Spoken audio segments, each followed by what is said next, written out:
Welcome back to Trade Links, brought to you by NatWest. My name's Tim Phillips.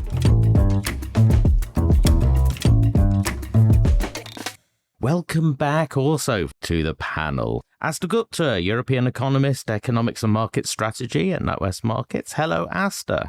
Hello, Tim. Nice to be here. And hello again also to Scott Livingstone, our geopolitics expert, international advisor for NatWest Group. Hello, Scott. Good to be here. Not for the last time, I would guess. We are playing the game of where in the world is Scott Livingstone? Where are you, Scott? Today, I'm speaking to you from Helsinki, where we've been out speaking geopolitics and trade and sustainability with Finnish clients and colleagues in these domains in Helsinki. And it's a beautiful day in Helsinki. A beautiful day in Helsinki is beautiful. Please come back safe to us. But it's great to have you down the line for today.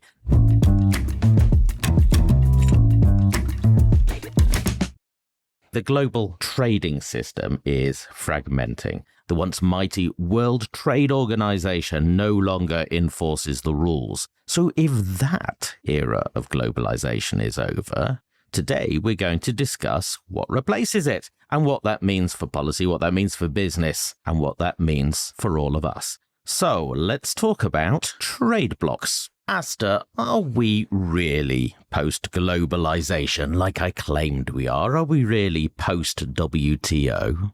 You know, Tim, there's a lot of talk right now about us living in a post-globalization, post-WTO world.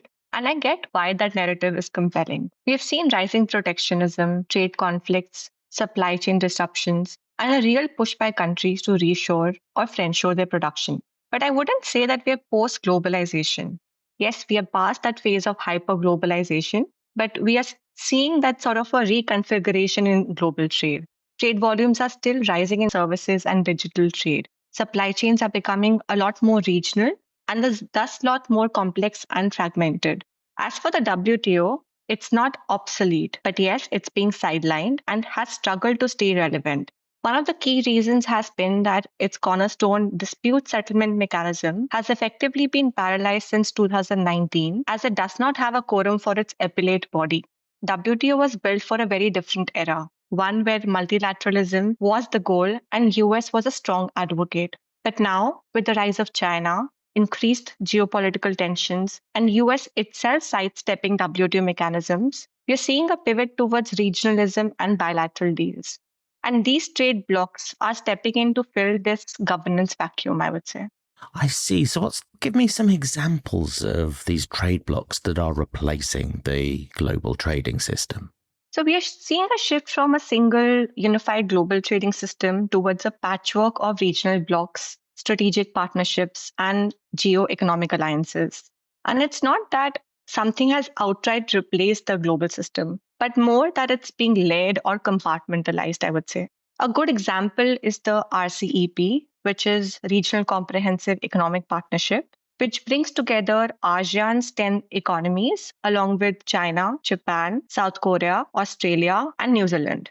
It's the largest trade bloc in the world with close to about 1/3 of the world's population, close to 1/3 of global GDP, and it also does about 29% of global trade. And what's interesting is that it reflects a more Asia-centered view of trade without US involvement. And within trade blocs, you can't really talk without talking about US. So we have the USMCA, which is United States-Mexico-Canada Agreement, which is the updated NAFTA. And that reflects a more protectionist, controlled model of trade under US leadership. The European Union continues to deepen its own internal market while also negotiating its own deals externally, like with the Latin American countries, which are a part of the agreement called Mercosur, which has been agreed but is yet to be ratified. And finally, we can't overlook neo frameworks like the Indo-Pacific Economic Framework, IPEF, which the US is using to set digital, environmental, and labor standards among its partners in Asia,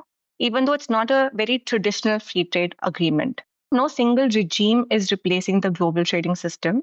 We're getting a multipolar, bloc-based system increasingly tied to political alignment and strategic interests. Scott, do these alliances have a purpose that goes beyond maximizing trade? They do, Tim, and Aastha's really signposted that interest. We're now talking far more about national security when it comes to trade. Probably more specifically, critical national resilience. We learned lessons from the COVID pandemic, learned lessons from the Russian full-scale invasion of Ukraine.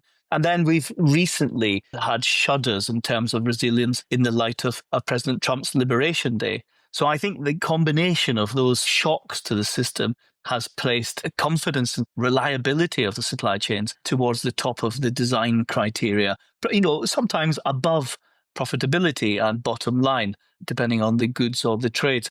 Tim, I have to say, I think it probably always was thus. But in the comfort of the last 2 decades or so, when we've had very, very easygoing, globalized, just-in-time supply chains, perhaps we've become complacent. But that complacency is now gone. And so security's up there. And I should say one or two other things.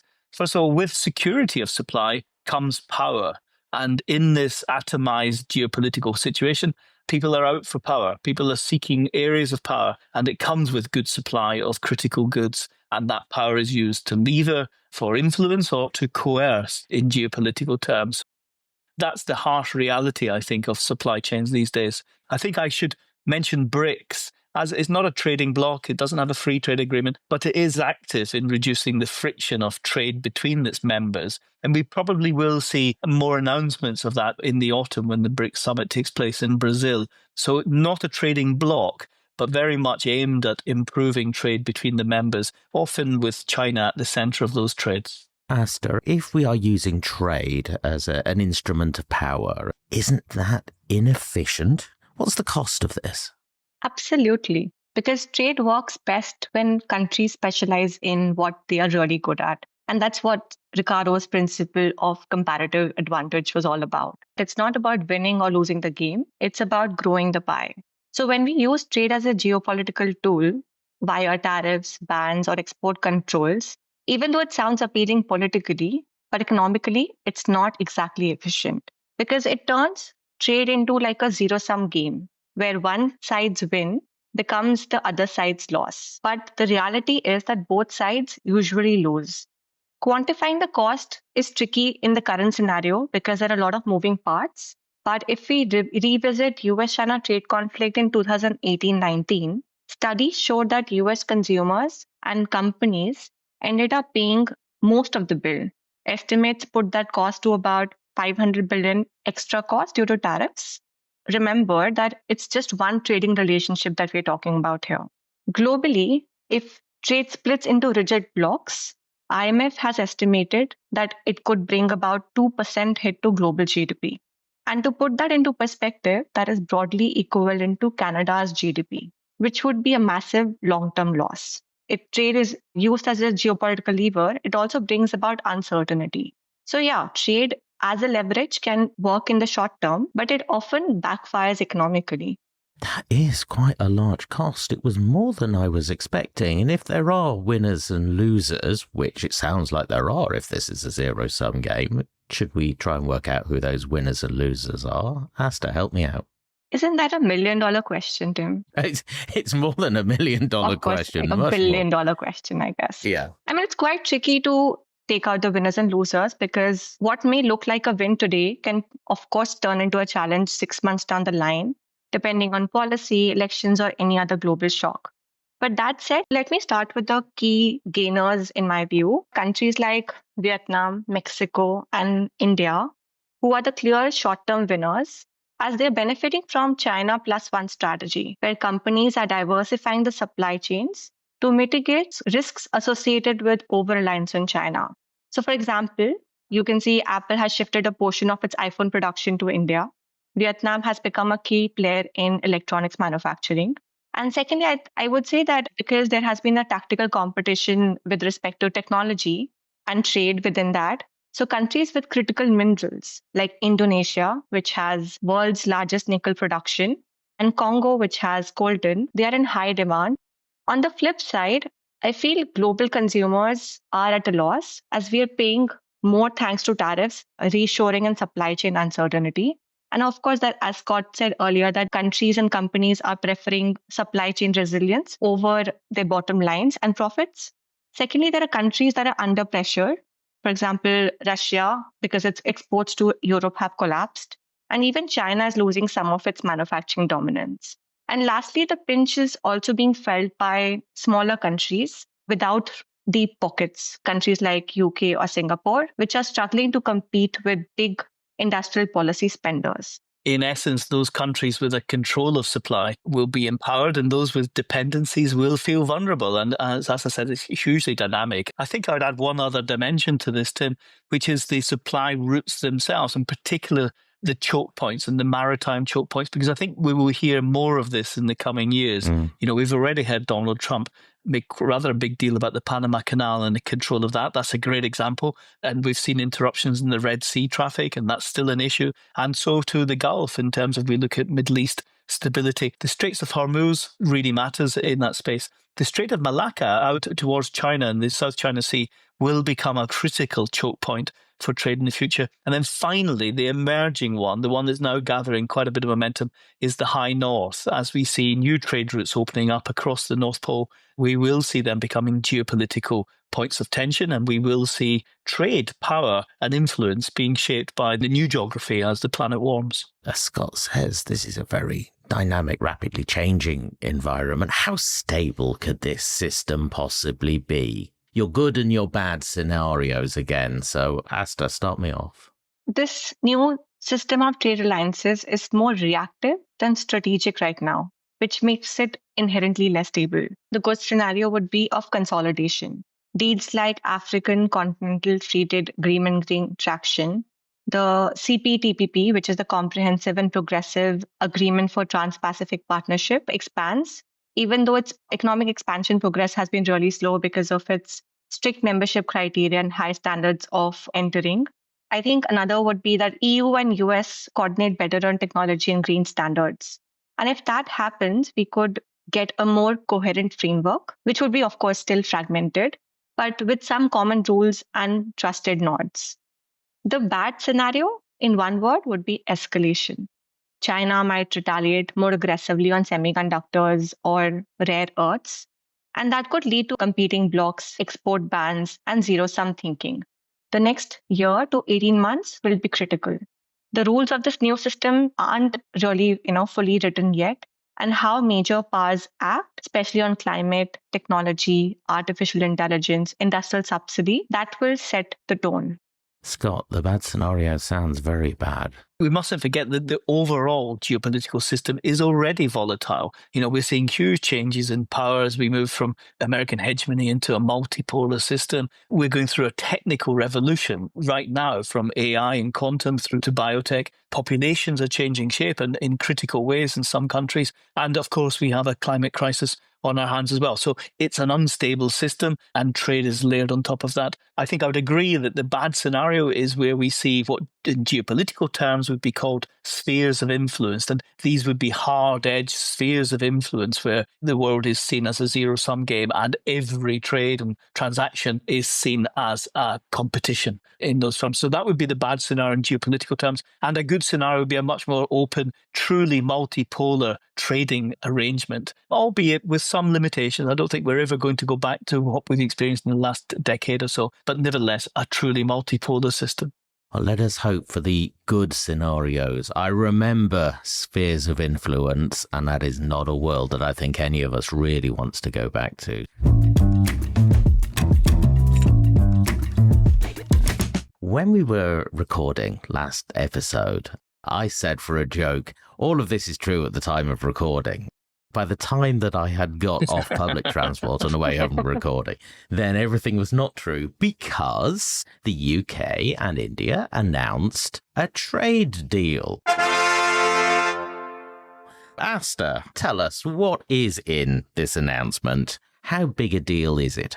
So the UK-India trade deal has been in the works for a couple of years. It was signed early last month and is being called landmark. And in many ways, it is. For the UK, it's one of the biggest post-Brexit wins. And for India, it's one of the most ambitious trade deals yet. The deal is about providing market access by lowering tariffs.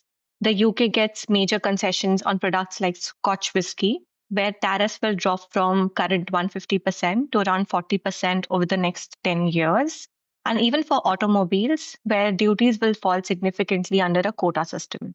India gets duty-free access for almost 99% of its exports to the UK, and that's huge for sectors like textiles, seafood, and leather. There's also a professional mobility clause that has been baked into the deal, where around 2,000 Indian professionals a year will be allowed to work in the UK, which is a first for a UK trade deal outside of Europe. About £26 billion boost would be expected in trade, and a £4 billion gain is expected in GDP, which is close to about 0.1% of UK's GDP per year over the long term. The deal has just been agreed and is yet to be ratified, so a lot would depend on its execution. Trade deals are often, they sound great on paper, but implementation, regulatory alignment, and actual business uptake can lag behind. It's a move in the right direction, but the real test would be as to how those both governments build on it in practice. Scott, we have been anticipating this one for a very, very long time, haven't we? So why is it being announced now? Why did it suddenly conclude? And I guess because we're talking about winners and losers a lot today, who won? Well, I think the answer to the first question, if you speak to either government in New Delhi or in London, they'd probably say, well, it's the product of good diplomacy, good negotiating. And I suspect that is true. Many of the blockers that blighted these negotiations for a long time have been dealt with, and governments have declared it a win-win for each side. My feeling is that the broader context of the world, particularly President Trump's Liberation Day tariffs, have added pressure to workloads. And really, if you were sitting on a deal that was nearly across the line, then frankly, you had to get it over the line in order to free up bandwidth to deal with a very volatile set of messages coming from Washington. In some ways, the Trump liberation tariffs just gave it that little boost of energy to push it to completion. And as I say, both countries will declare this a win-win. I think the commentary that I'm seeing and I'm hearing would suggest that India has the potential to take some greater benefits. But two things. First of all, I'm taking some holiday next month in the Western Isles of Scotland. I will be checking in on my favourite distilleries, and I'm pretty sure they'll be celebrating the freedom that they now have. And I do know from colleagues in India how popular that particular tipple is in that region. And secondly, Aastha's absolutely right. It's all about the uptake now. We've got something on paper that looks pretty good to both sides. Ask the question again when we've seen how much is taken up by actual trading. You are our man in what used to be called the smoke-filled rooms, where these agreements are negotiated. Now, if you were a trade negotiator for deals like this, how has the brief changed in that negotiation compared to, say, 10 years ago in that different environment that we've just left behind? Clearly, if you're a British negotiator, then by goodness, you're by yourself because Brexit happened. So putting that to one side, I think it's some of the points we have already said. This busting of the silos that kept trade, migration, and security separate, which is my depiction of the position that we were in during the heyday of free globalized trade.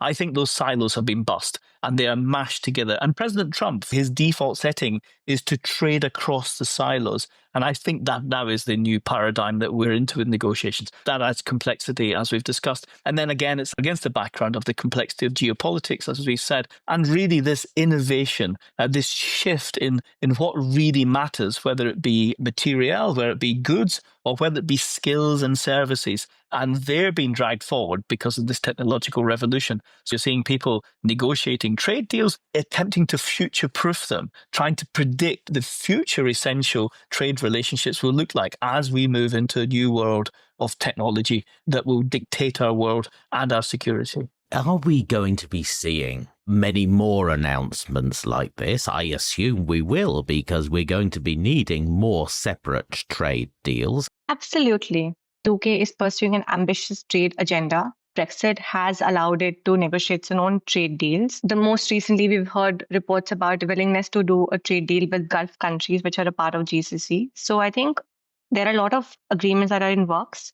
And we're going to hear about a lot of these announcements in the near future. And I'd put GCC at the top of my list in terms from a London perspective. With the Foreign Secretary was in the Gulf in the recent weeks. And my understanding is one of the reasons is to tidy up some loose ends that were left from, I think, the 6th round of talks with the GCC that they started back in 22. But that's nothing. This is fast. This is pretty speedy. I'm not promising dates, but I think the GCC is high up on the priority for Whitehall, but other countries as well. Switzerland, South South Korea and Turkey are all mentioned as priorities. So yes, expect more of these announcements. Full employment for trade negotiators in the next few years. We will talk about those deals as they happen.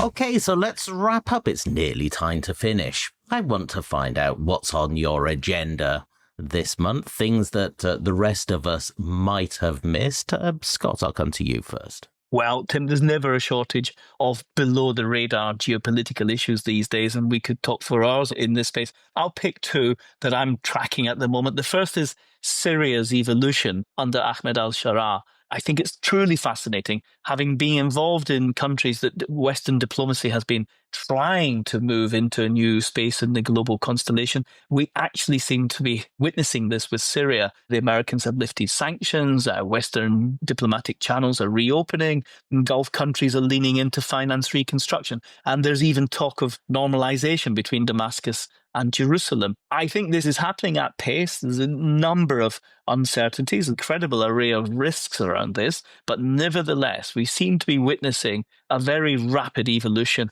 of Syria in a positive way, I would say, from a UK perspective. But that's definitely something to watch. And then the second thing, which we're always tracking, it sometimes falls off the front page of the paper, which is the oil price. And it really matters geopolitically. It matters obviously to those economies where their revenue hinges on the price of oil. And Russia's a good example here, but also countries like Saudi Arabia, where the transformation plans of that economy and that society very much depend on income from oil. And at the moment, oil is heading down around about $65 a barrel. And in those countries, that could generate problems, which then could echo and wash up in geopolitical tensions elsewhere. So I'm tracking oil as well. Aastha, what's on your agenda? So here's something that I don't think that gets enough attention is the rise of data trade as the next frontier of economic partnerships. We do talk a lot about tariffs, goods and supply chains, but increasingly what countries are really trading is data, financial flows, AI models, health records, and cloud infrastructure. And there's sort of a silent race that's going on to set the rules as to how that data moves, who stores it, who protects it, and who gets access to it. EU has been ahead on this with GDPR and its digital trade deals. US is still trying to build its digital standards into Pacific strategy. I think this is something that I'm going to be watching not just in the short term, but in the medium term, because this is here to stay. We are so over-focused on goods trade sometimes. So, Aastha, that's fascinating. Thank you very much.